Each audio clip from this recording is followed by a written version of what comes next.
నమస్తే అన్న, అందరికీ నమస్కారం. కువైట్ మరియు గల్ఫ్ దేశాల నుంచి ఆంధ్రప్రదేశ్ రాష్ట్రానికి వచ్చే వారికి ముఖ్య గమనిక, హెచ్చరిక. అలాగే మీ యొక్క కుటుంబ సభ్యులను కూడా ఆంధ్రప్రదేశ్లో ఉన్నారు కాబట్టి జాగ్రత్తగా ఉండమని చెప్పేసి, ఆరోగ్య జాగ్రత్తలు తీసుకోమని చెప్పేసి మీరైతే వాళ్ళకు తెలపండి. వివరాల్లోకి వెళితే, ఆంధ్రప్రదేశ్ రాష్ట్రంలో కరోనా వైరస్ కేసులు వేగంగా పెరుగుతూ ఉండడంతో ప్రజలు తీవ్ర ఆందోళన చెందుతూ ఉన్నారు. తాజాగా ఆంధ్రప్రదేశ్ రాష్ట్ర వ్యాప్తంగా కొత్తగా 9 పాజిటివ్ కేసులు వెలుగులోకి రావడంతో మొత్తం కరోనా బాధితుల సంఖ్య 59కి చేరింది.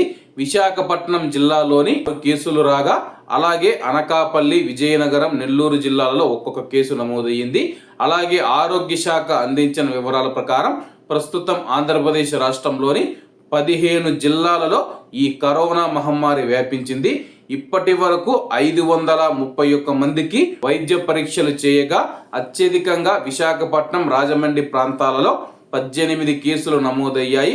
ఈ పరిస్థితిని దృష్టిలో ఉంచుకొని ప్రభుత్వ వైద్య సిబ్బందిని అప్రమత్తం చేసింది. అలాగే లక్షణాలు ఉంటే వెంటనే వైద్య పరీక్షలు చేయించుకోవాలని చెప్పేసి వైద్యులు సూచిస్తూ ఉన్నారు. జ్వరం, దగ్గు, జలుబు వంటి అనారోగ్య లక్షణాలు ఏ చిన్నవి కనిపించినా సరే ప్రజలు నిర్లక్ష్యం చేయకూడదని చెప్పి వైద్యులు హెచ్చరిస్తున్నారు. ఇలాంటి సమయంలో వెంటనే సమీపంలోని ఆసుపత్రికి వెళ్ళి కరోనా పరీక్షలు చేయించుకోవడం చాలా ముఖ్యం. వ్యాధి తీవ్రత పెరగకుండా ముందస్తు జాగ్రత్తలు పాటించడం ద్వారా మనల్ని మనం రక్షించుకోవచ్చు. సాధారణ జలుబు లేదా దగ్గు అని తేలిగ్గా తీసుకోవడం వల్ల ఇతరులకు కూడా వైరస్ సోకే ప్రమాదం ఉంటుంది. ప్రజలు గుంపులుగా తిరగకుండా తగు దూరపాటి నిబంధనలు పాటించాలని చెప్పేసి, ప్రతి ఒక్కరూ మాస్కులు ధరించి బయటికి వెళ్ళడం ఎంతో మంచిదని చెప్పేసి అధికారులు తెలియజేస్తూ ఉన్నారు. ఆంధ్రప్రదేశ్ రాష్ట్రంలో కరోనా కేసులు విస్తరిస్తూ ఉన్న నేపథ్యంలో ప్రజలందరూ తగిన రక్షణ చర్యలు తీసుకోవాలని అధికారులు స్పష్టం చేశారు. అనవసర ప్రయాణాలను తగ్గించుకొని ఇళ్లల్లోనే సురక్షితంగా ఉండడం ఉత్తమమైన మార్గం.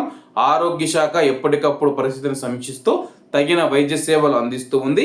ఎవరికైనా ఆరోగ్య సమస్యలు తలెత్తితే వెంటనే ప్రభుత్వ సహాయ కేంద్రాలను సంప్రదించాలి. సోషల్ మీడియాలో వచ్చే తప్పుడు వదంతులను నమ్మి ఆందోళన చెందవద్దు.